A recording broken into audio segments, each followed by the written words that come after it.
Punjab bar council کے انتخابات میدان سج گیا۔ پولنگ شام 5:30 بجے تک جاری رہے گی۔ ملتان ڈویژن کی 9 نشستوں کے لیے 48 امیدوار آمنے سامنے۔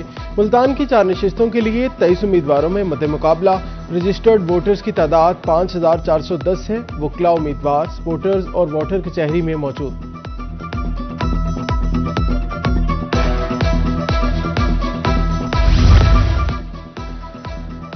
بہاولپور میں بھی انتخابی میدان سج گیا۔ ڈویژن کے لیے مختص 6 نشستوں پر 23 امیدوار آمنے سامنے ہوں گے۔ ضلع بہاولپور کی 3 سیٹوں پر 11 امیدوار مد مقابل ہیں۔ 7500 سے زائد وکلا حق رائے دہی استعمال کریں گے۔ جنوبی پنجاب کی فضا زہر آلود، سانس لینا محال ہے۔ ملتان کی فضا میں آلودگی کی شرح 269 پوائنٹس ریکارڈ کی گئی۔ رحیم یار خان میں 332، بہاولپور میں ایئر کوالٹی انڈیکس 224 پوائنٹس تک ریکارڈ کیا گیا۔ سانس کے ذریعے آلودگی کے ذرات پھیپھڑوں تک جانے لگے۔ باہر نکلتے وقت شہریوں کو ماسک کے استعمال کی ہدایت۔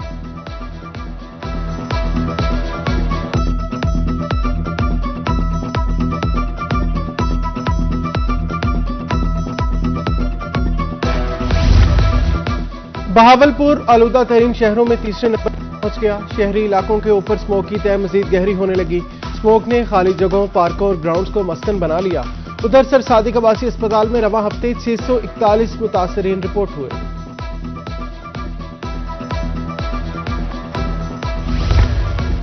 اسموگ فصلوں کو بھی متاثر کرنے لگی۔ خوراک بننے کا عمل روشنی سے ہے۔ اسموگ کے باعث خوراک بننے کا عمل رک جاتا ہے۔ پرنسپل سائنٹسٹ محکمہ زراعت ملتان فاطمہ روحی سے گفتگو۔ کسانوں کو فصلوں پر پانی کے چھڑکاؤ کا مشورہ۔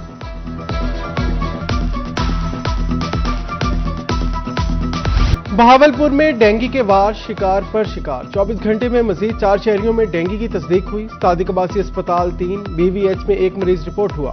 ڈینگی اور ملیریا کے 31 مشتبہ مریض بھی رپورٹ ہوئے۔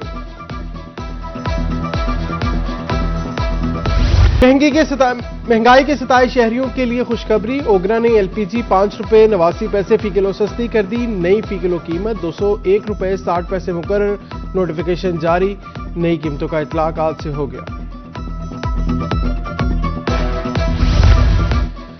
ڈیرہ غازی خان میں فلور ملز کے پرمٹ کی معطلی کا معاملہ۔ فلور ملز ایسوسی ایشن کی ہڑتال، پرمٹ بحالی کا مطالبہ کر دیا۔ پیر تک پرمٹ بحال نہ ہوا تو احتجاج کا دائرہ کار وسیع کر دیں گے۔ سابق نائب چیئرمین خلیل الرحمان لغاری کی دھمکی۔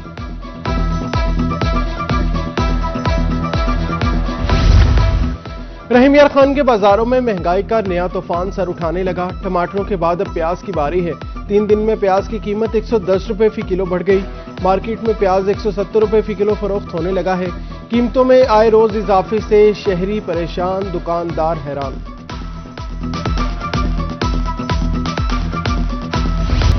سیلاب سے نقصانات کے ازالے کے لیے امدادی رقوم کی تقسیم۔ ڈپٹی کمشنر ملتان کا سپورٹس گراؤنڈ بحالی کیمپ کا دورہ۔ وسیم حامد سندھو کا کہنا تھا روزانہ ہزاروں خاندانوں کو امدادی رقم فراہم کی جا رہی ہے۔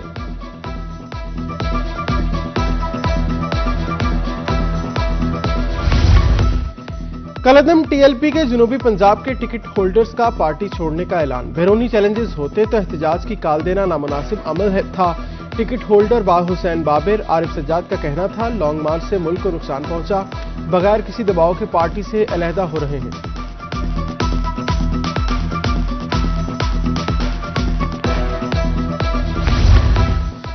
وزیر اعلیٰ پنجاب مریم نواز کی زیر صدارت امن و امان پر اہم اجلاس۔ لاؤڈ سپیکر ایکٹ کی خلاف ورزی پر سخت کارروائی کا فیصلہ۔ کسی کاروبار، جماعت یا فرد کے لاؤڈ سپیکر کے استعمال پر پابندی ہے۔ غیر قانونی مقیم تارکین وطن کی معاونت پر بھی مقدمات درج ہوں گے۔ غیر قانونی اسلحہ رکھنے یا چھپانے والے بھی پکڑے میں آئیں گے۔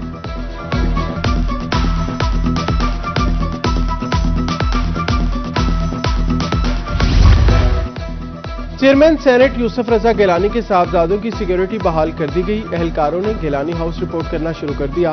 علی حیدر گیلانی سے بھی سیکیورٹی واپس لے لی گئی تھی۔ سیکیورٹی واپس پر ہائی کورٹ سے رجوع بھی کیا گیا۔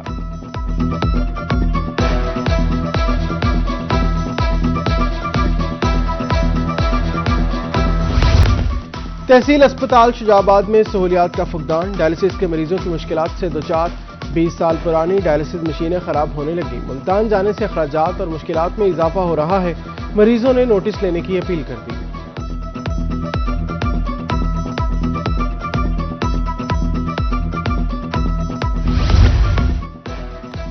انکم ٹیکس گوشوارے جمع کرانے کا وقت ختم، ایف بی آر نے تیسری بار تاریخ میں اضافہ نہیں کیا، ٹیکس ادا نہ کرنے والوں کو بھاری جرمانے عائد، ریجنل ٹیکس آفس ملتان نے 1.05 ارب روپے سے زائد کا ٹیکس حاصل کیا۔